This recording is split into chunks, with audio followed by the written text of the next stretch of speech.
예, 오늘 같이 나눌 말씀은 하나님 없는 집을 헐고 마음에 새로 짓는 성전이라는 제목으로 사도행전 6장 8절부터 15절의 말씀을 가지고 함께 은혜를 나누도록 하겠습니다. 우리가 지난번에 살펴본 대로 예루살렘 초대교회 믿음과 성령이 충만한 7 일꾼을 세우는데 반은 히브리 사람, 반은 헬라 사람이 아니라 다 헬라 이름을 가진 7 집사님을 세우게 됩니다. 분명히 교회의 문제는 헬라파 그 가부들이 구제에 빠짐으로 말미암아서 히브리파 사람들을 원망하기 때문에 생긴 문제였습니다. 교회에 분명히 문제가 히브리파와 그 헬라파 간의 문제가 생겼습니다. 그런데 교회의 해결은 히브리파 반, 이렇게 헬라파 반을 뽑아서 서로 균등하게 맞추는 것이 아니라 그 모든 제자들과 사도들이 헬라파 이름을 가진 7 집사님을 전적으로 다 뽑아서 교회의 문제를 해결하고 세워서 안수하였습니다. 그 중에 맨 처음으로 나오는 이름이 바로 스데반 집사님입니다. 그는 하나님의 거룩하신 신적 성품에 참여하고 예수 그리스도의 거룩하신 행성을 가장 많이 닮아 있는 제자였습니다. 지혜와 성령이 충만하고 사람들에게 칭찬을 받았다고 3절에 말씀합니다.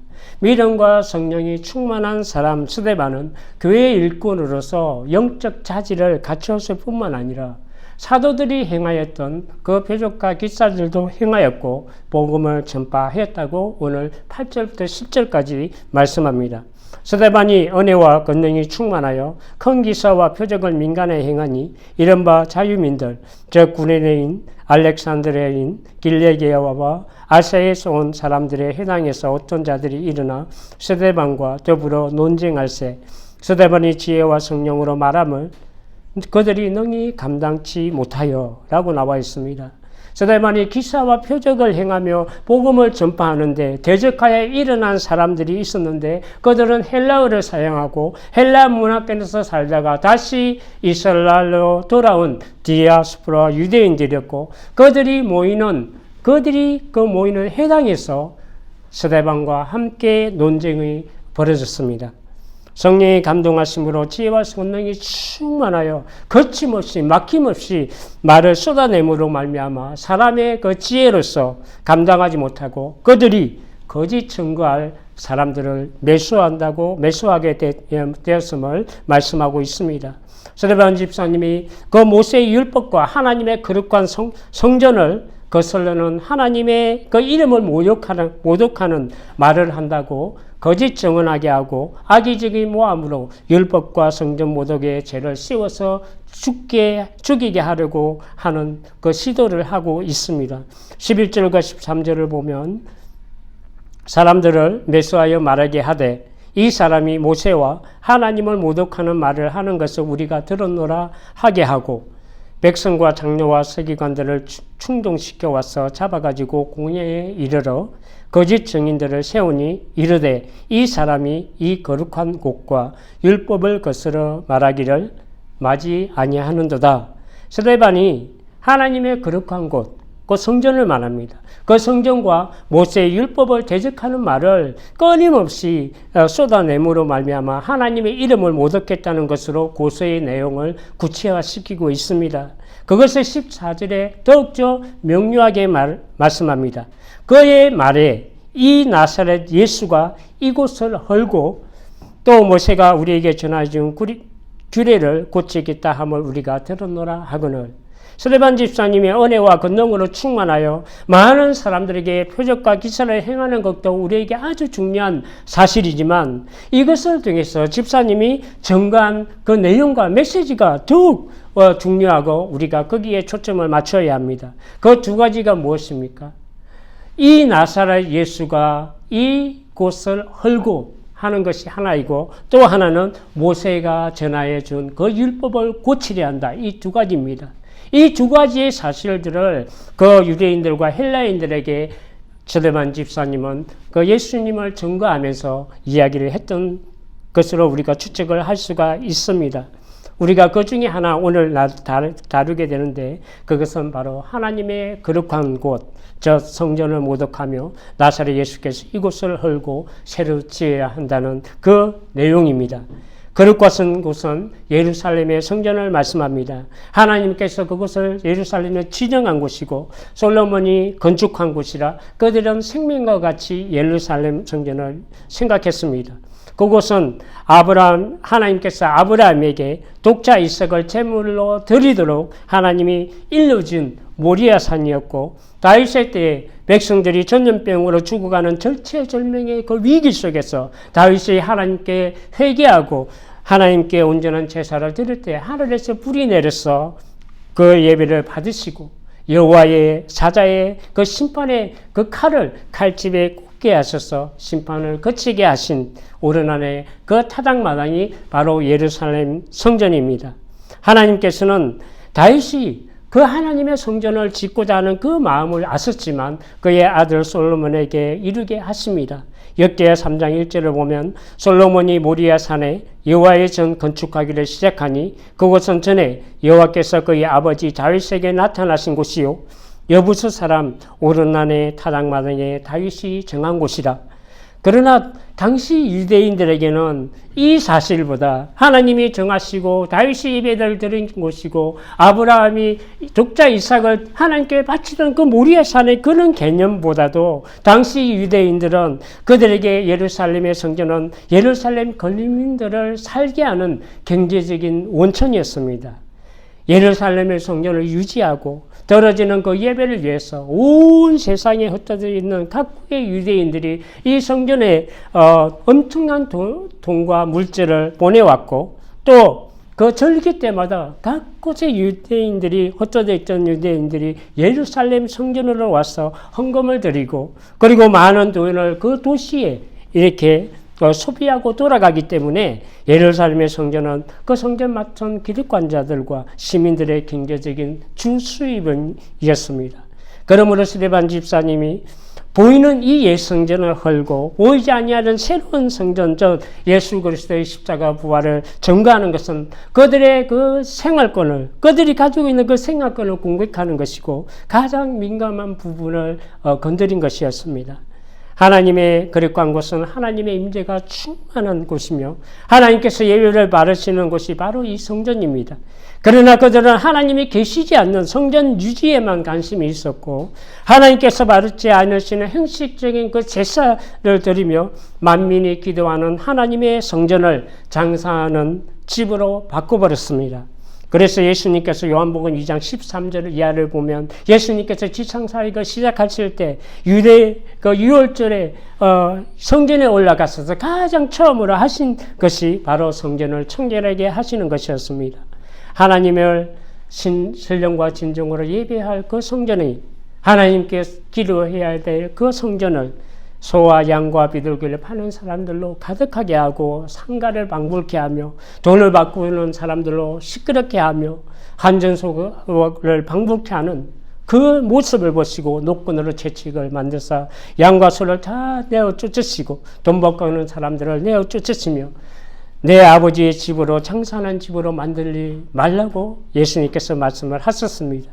그때 유대인들이 이 모든 예수님의 행하시고 말씀하시는 걸 듣고 네가 무슨 이유로 이런 일을 행하는지 우리에게 표적을 보이라고 소리칩니다. 그때 예수님께서 그 표적이 무엇인지 정확하게 말씀을 주십니다. 예수께서 이르시되 너희가 이 성전을 헐라 내가 사흘 동안에 일으키리라. 유대인들이 이르되 이 성전은 46년 동안에 지었거늘 내가 3일 동안에 일으키겠느냐 하더라. 그러나 예수는 성전된 자기 육체를 가리켜 말씀하신 것이라.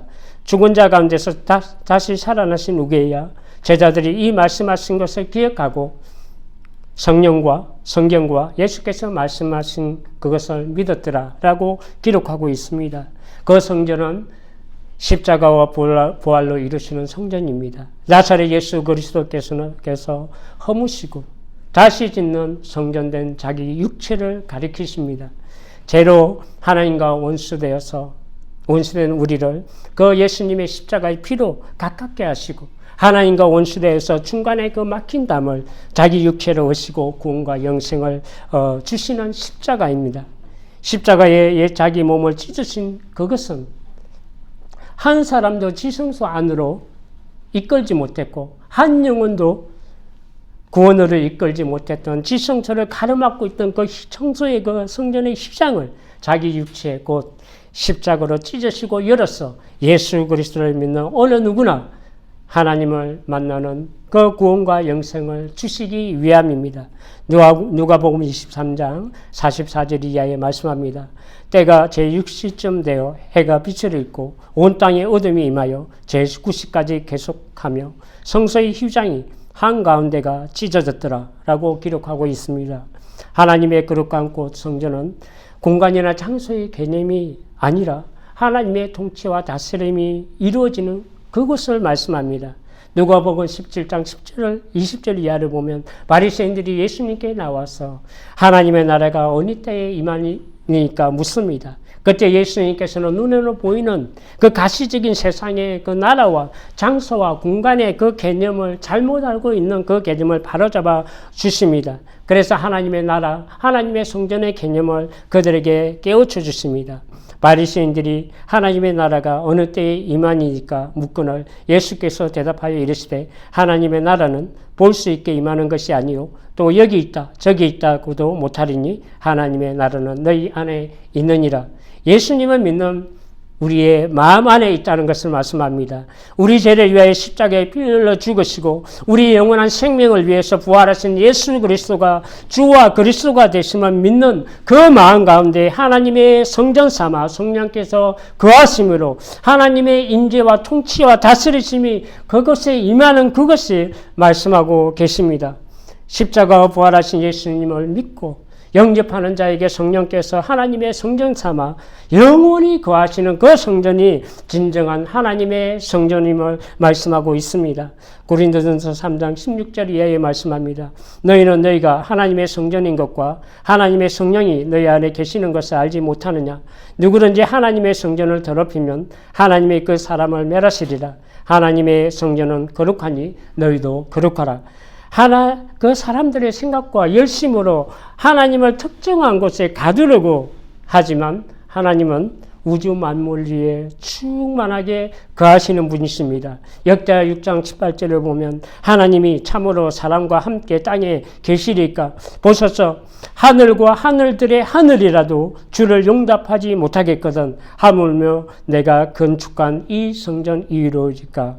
솔로몬이 예루살렘의 성전을 건축하지만 우주 만물에 충만하시고 크시고 강대하신 여호와 하나님을 사람이 손으로 지은 그 성전 건축한 성전에 용납하기 힘들다는 것을 그도 고백하고 있습니다. 그럼에도 불구하고 하나님께서는 그 성전에서 백성들을 만나주시고 예배와 기도를 들어주시고 받아주신다고 약속을 주셨습니다. 성전은 무소부지하신 하나님을 우상과 같이 필요할 때마다 찾아가는 그 산당과 같은 곳이 아닙니다. 적어도 예루살렘 교회 그 종교 지도자들은 하나님을 예루살렘 성전 가운데 자신들의 그 생활 수단으로 두려고 했습니다. 어떤 곳이 하나님의 그 임재가 계시고 또한 예배와 기도를 받으시는 진정한 성전입니까? 하나님의 전적인 그 은혜로 말미암아 예수님을 믿음으로 성령 세례를 받고 마음과 영혼을 새로 짓는 성전이 바로 진정한 성전입니다. 고린도전서 12장 3절에 말씀합니다. 그러므로 내가 너희에게 알리노니 하나님의 영으로 말하는 자는 누구든지 예수를 저주할 자라 하지 아니하고 또 성령으로 아니고는 누구든지 예수를 주시라 할 수 없느니라. 성령으로 말미암아 예수님을 믿음으로 십자가의 죽으심과 함께 예수님의 그 십자가의 죽으심과 함께 옛사람, 옛모습이 완전히 같이 죽고 부활하신 예수님과 함께 옛사람이 아닌 전혀 새로운 창조물로 새로운 피조물로 다시 태어나는 것을 말씀하고 있습니다. 로마서 6장 4절에 말씀합니다. 그러므로 우리가 그의 죽으심과 합하여 세례를 받음으로 그와 함께 장사되었나니 이는 아버지의 영광으로 말미암아 그리스도를 죽은 자 가운데서 살리신 것 같이 우리로 또한 새 생명 가운데서 행하게 하려 함이라.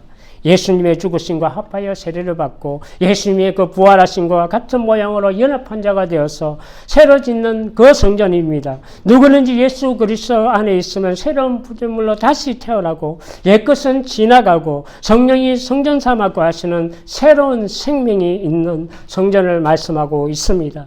고린도전서 6장 19절에 말씀합니다. 주와 합하는 자는 한 영이니라. 너희 몸은 너희가 하나님께로부터 받은 바 너희 가운데 계신 성령의 전인 줄을 알지 못하느냐. 너희는 너희 자신의 것이 아니라 값으로 산 것이 되었으니 그런즉 너희 몸으로 하나님께 영광을 돌리라. 어디가 성전이고 어디가 예배의 처소입니까? 하나님이 함께 하시는 그것이 예배의 처소이고 하나님의 성전입니다. 아브라함이 100세에 얻은 그 아들 이삭을 바칠 때 여호와 하나님께서 임하셔서 예배를 받은 그곳이 성전이고 다윗의 온전한 회개로 하나님께 그 중심을 실어서 떨어지는 그 오르난의 그 타작마당에 하나님의 임재가 함께 하시는 그 성전이 된 것 같이 하나님의 영광과 임재가 충만한 곳이 하나님의 집이요 예수님을 믿고 영접한 그 영혼에 새로 짓는 하나님의 성전입니다. 하나님이 받으시는 진정한 예배가 드려지고 하나님의 영광이 계신 곳이 진정한 성전임을 말씀하고 있습니다. 예수님을 믿어서 두세 사람이 주의 이름으로 모이는 그 모임이 진정한 하나님의 성전이요 하늘의 성전의 그 모양이며 그림자입니다. 마태복음 18장 18절 이하에 말씀합니다.